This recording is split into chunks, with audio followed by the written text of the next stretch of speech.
ॐ सुखासनोपविष्टाय नमः। ॐ सुन्दराय नमः। ॐ घनाय नमः।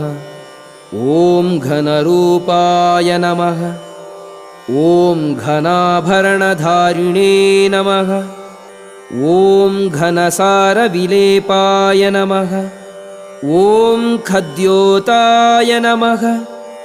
ॐ मन्दाय नमः। ॐ मन्दचेष्टाय नमः। ॐ महनीयगुणात्मने नमः। ॐ मर्त्यपावनपादाय नमः। ॐ महेशाय नमः। ॐ छायापुत्राय नमः। ॐ शर्वाय नमः। ॐ शरतूणीरधारिणे नमः। ॐ चरस्थिरस्वभाव